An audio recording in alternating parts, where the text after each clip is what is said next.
Let's get it. They say, why you so ambitious? You're never gonna make it, man, so why do you stick with it? I say, man, you don't know me, you can get it. I got plenty to replenish, I keep plenty ammunition, yeah.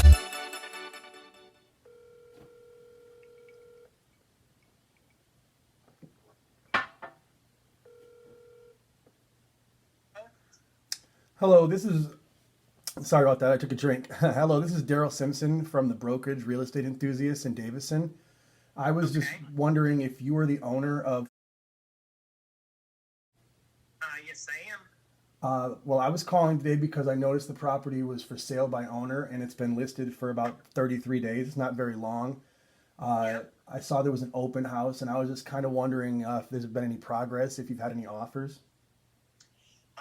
No, I've had a few calls, few crazy people, and that's about it so far.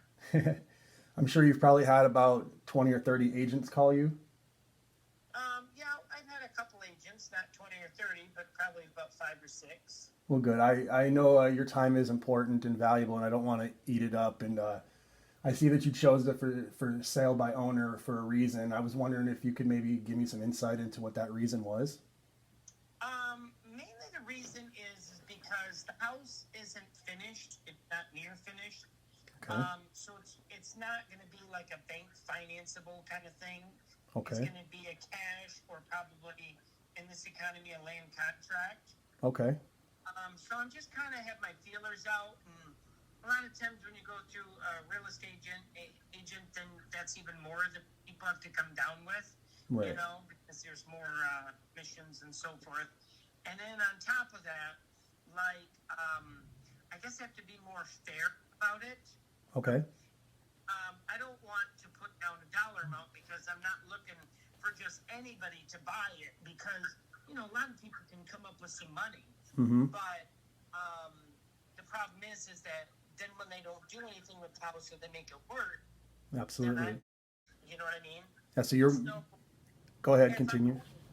If I'm going to sell it on a contract, I want it to be with somebody that I feel confident has either the ability or the financial purpose to do so. That's what I thought you were going to say. Well, I can't promise anything. If you were to go with an agent and you found an agent who was somebody who works with maybe a lot of investors and a lot of flippers, people who actively are out there rehabbing the communities in the area, like, would that make you more likely to choose that agent if that agent was somebody who also could potentially get you the most amount of money, your property is sold faster, and still maybe put the same amount of money or more in your pocket? Well, I'm assuming you're a newer realtor. I've been kind of dealing with this for probably 30 years now, and with real estate and stuff. So here's the thing: when that happens, when people have investors and they are a buyer's agent, they will call me up and say, and you know, this is a good way for people to cold call too, because they tell me that they have a person of interest.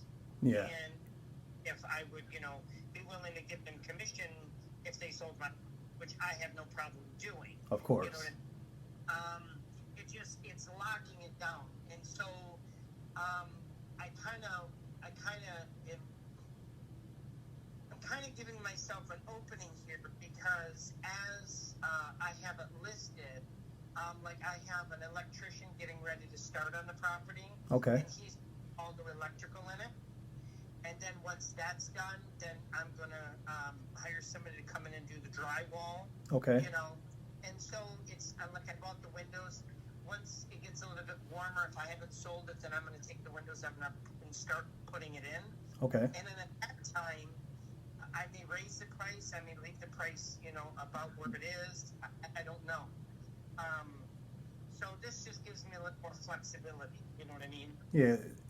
Before I get to that point, I should address your first point. You are correct. I've only been active for a couple of years. I'm definitely not on my own. I'm working with a great team, the Will McDonough team over at the brokerage Real Estate Enthusiasts. He's great. He's taught me everything I know, and I haven't made a ton of cold calls. I'm not really nervous. I enjoy them. I love talking with people and trying to help people out and give them value. But like to address your other point, I see. So you kind of want to have flexibility. You're not in a rush to sell. You're actively repairing it, trying to make it better. But if the right person comes along in the meantime with the right offer, you would sell. Right. Oh yeah, for sure. Okay, perfect. Yeah, I'm not like somebody who's saying like we got people. I'll bring you a buyer. Not at all. However, like when it comes to that point, if you haven't sold it, would your plan be to continually like actively sell it by yourself, or would you be looking for an agent maybe when the time came? When the time comes, yeah, for sure. I'll probably up the price by then, and For sure. and you know, and then there's more flexibility. So I bought the house for a friend. For a friend? For a friend. Okay. And you know, they couldn't get financed or anything. And it was a cute little house. It was older, hadn't been lived in. And so he's the one that found the house. So, and you know, so I've got money into it already. Yep. And so that's, you know, that's why I'm like, okay, do I go full force, put a bunch more money into it? But the more money I put into it, the more I'm going to want down. You know what I mean? Absolutely. And it's to a point of finishing it, but then they're going to have to finance it or put it down, and it's going to cost more. For sure. So, that makes sense. I retired years ago. I used to have 364 rent-a-home commercial. You said So, 364? Yeah, Wow. I used to.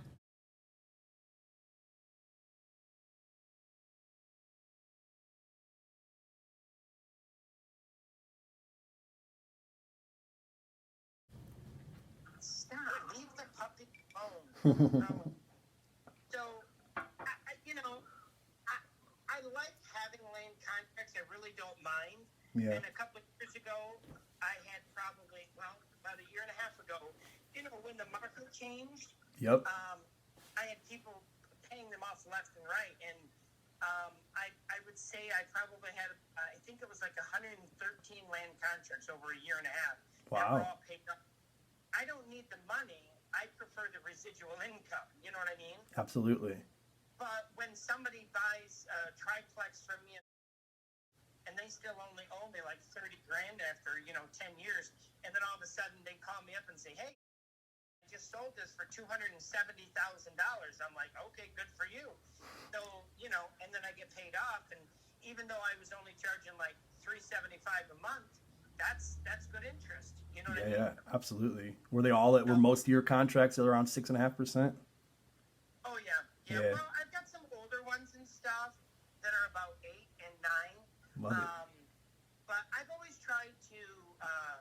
I've always been happy with 6.5% because it's more money than I make at the bank, and it's low enough where you're not putting people over. Yeah. And people appreciate that, and it's good enough even if they have good credit. Why would they want to refinance it? Yeah, absolutely. And I've been young enough. I started this when I got emancipated, and I was 15. I bought my first rental home, and then I flipped it 6 months later, and then I started buying failing businesses, and they just all turned to gold. Wow. So I retired when I was 25, and now I'm 46. Amazing. So, yeah. What was your first name again? Yeah. My name's Daryl, by the way. I don't know how many times I've said it. All right. That's awesome. It's a great story to hear. Kind of proud of you. I don't know you, but I'm proud of you for having done that for yourself at a young age. Yeah. And then continuing it, and to where you are now. I just had my 40th birthday in November, and I'm going through some changes, in life too. So Yep. gung ho and focused on the things that are important to me. Just don't ever overinvest too much. Everything looks like a good deal. Calm down. Yeah. Discussions. Like, my first realtor was because he's still around. And I went in and I wanted to see a building, a commercial building. And treated me like dirt. And it was openly gay at the time, just a prick to me. Wow. And I went to the office. I was so pissed. And this old gentleman came out by the name of, he's like, hey, why don't you come back and talk to me? So we talked, and he said, I don't mean to be rude or anything, but you look pretty young. He said, just for legal purposes, are you able to do anything? And I said, yes, thank you for asking. And I then showed him my paperwork that I was, a legal adult and everything else, and I had the money. He's like, okay, not a problem. He said, want that cleared up. And I made him very wealthy. So, Good. yeah. And now I don't really stick with one particular realtor.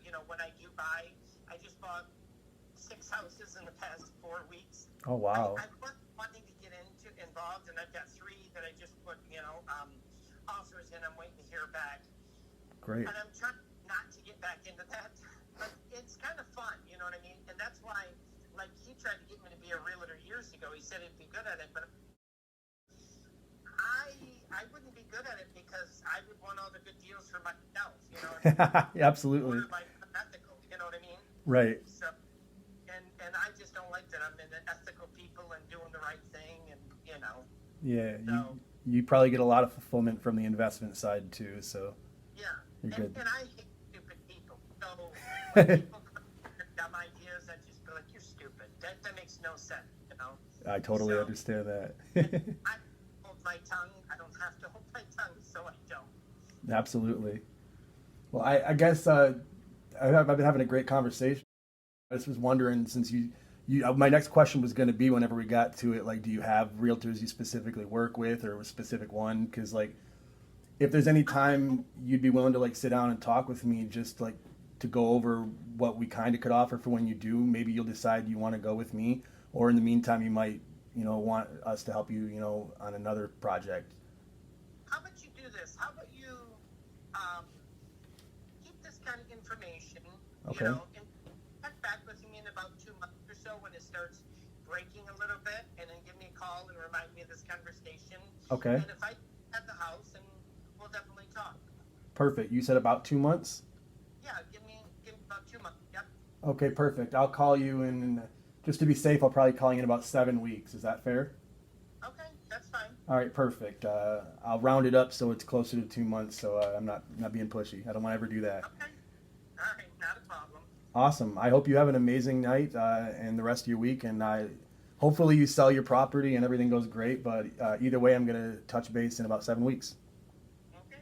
Thank you very much. Absolutely. Have a lovely day. You too, brother. Bye. Let's get it. They say, why you so ambitious? You're never gonna make it, man. So why do you stick with it? I say, man, you don't know me, you can get it. I got plenty to replenish. I keep plenty ammunition, yeah.